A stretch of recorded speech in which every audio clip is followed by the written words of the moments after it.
بسم اللہ الرحمن الرحیم رب اشرح لی صدری ویسر لی امری واحلل عقدۃ من لسانی یفقہوا قولی۔ اللہ کا بہت بہت شکر ہے کہ وہ ہم لوگوں کو یہ توفیق دیتا ہے کہ ہم اللہ کے فضل و کرم سے کچھ ایسی بات کریں یا ایسی بات سمجھیں جس سے ہمیں اپنی زندگی میں فائدہ ہو اور دوسروں کو بھی اس بات سے اپنی زندگی میں فائدہ ہو۔ فائدے کی بات یہ آج کچھ ذہن میں آئی کہ اللہ نے ہر کسی کو پیدا کیا۔ ہر کسی کو پیدا کرنے کے بعد اللہ نے ہر کسی میں وہ فطرت ڈال دی کہ وہ ہر آدمی جو دنیا میں پیدا ہوا ہے اس کے دل میں کہیں نہ کہیں کسی نہ کسی کے لیے خیر ہے۔ وہ خود کی بھی خیر کرتا ہے، خود کے لیے بھی خیر کے کام کرتا ہے، پریوار کے لیے خیر کے کام کرتا ہے، بھائی بہن کے لیے خیر کے کام کرتا ہے، دوستوں کے لیے خیر کے کام کرتا ہے، انجان کے لیے خیر کے کام کرتا ہے۔ کسی نہ کسی طریقے سے ایسا کام کرتا ہے جو اس کی زندگی میں اس کے لیے بہتر ہو، اور اس کا ایمان سے کوئی واسطہ نہیں۔ یہ فطرت ہے جو اللہ نے ہمیں دی ہے۔ اب بات یہ کہ ایمان کا تعلق کہاں ایک انسان سے ہوتا ہے، یا جب کسی کو بھی ہمیں اسلام یا ایمان کے بارے میں بتانا ہو تو ہمیں یہ بتانے کی ضرورت پیش آتی ہے کہ ایمان کا مطلب اس کی عبادت کرنا جس نے ہمیں پیدا کیا۔ اللہ نے تو ہر کسی کو پیدا کیا، کسی کو آزمائش کے لیے کسی بھی گھر میں پیدا کر دیا۔ مثال کے طور پہ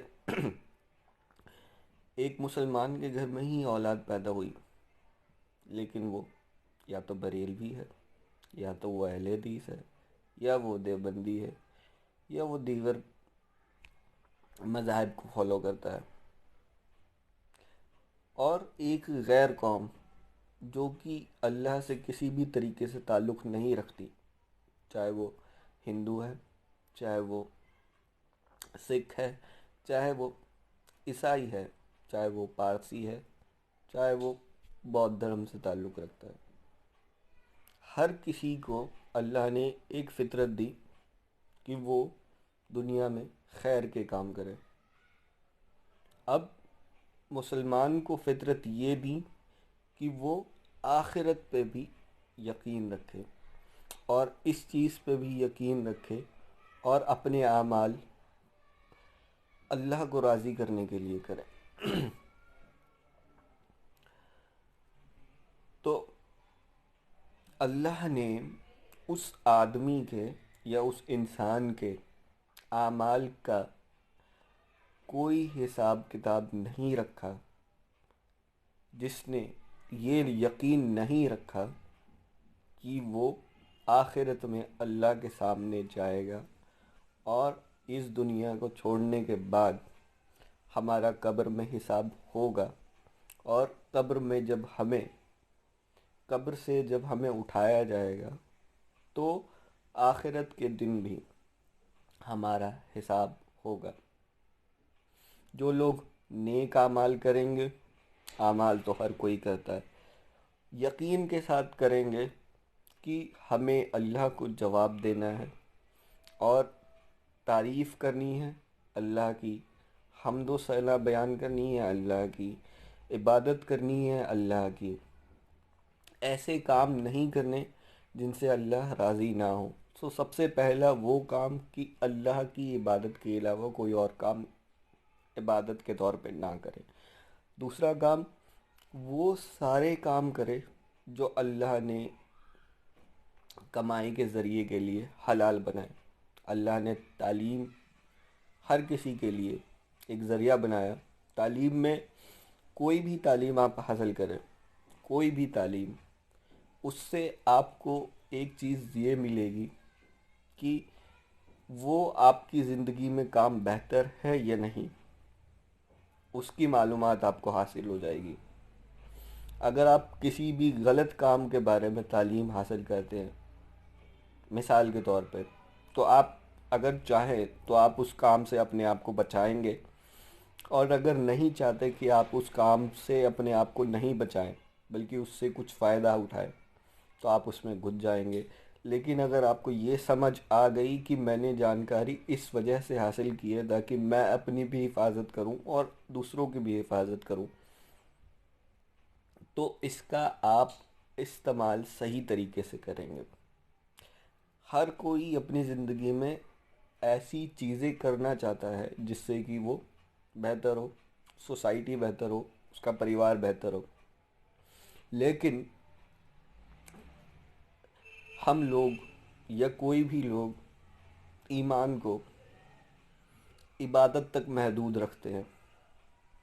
ہم نے کبھی یہ کوشش نہیں کی،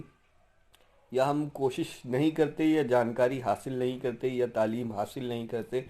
کہ اگر ہمیں بزنس کرنا ہے تو بزنس کے معاملات کیسے ہوں، کہیں انویسٹ کرنا ہے تو وہاں کے معاملات کیسے ہوں، کہیں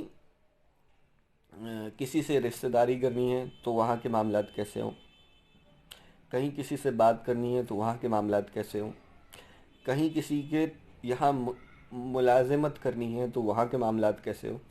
ان چیزوں پہ ہم کبھی غور نہیں کرتے، تو ہم نے ایمان کو محدود کر دیا کہ ہمارے ایمان کا تعلق صرف اللہ کی عبادت سے ہے، جبکہ ایمان کا تعلق ہر اس چیز سے ہے، اس چیز سے ہے جس سے کہ ہم اپنی زندگی میں فائدہ اٹھائیں۔ تو ہمیں ہر وہ چیز کی ڈیٹیل حاصل کرنے کی ضرورت ہے جس کو ہم اپنی زندگی میں کامیابی کے طور پہ دیکھتے ہیں، چاہے وہ کام ہو، چاہے وہ عبادت ہو، چاہے وہ تعلیم ہو، چاہے وہ صحت ہو، اور اس کا صحیح طریقہ ہمیں اختیار اپنی زندگی میں کرنا چاہیے۔ السلام علیکم ورحمۃ اللہ وبرکاتہ۔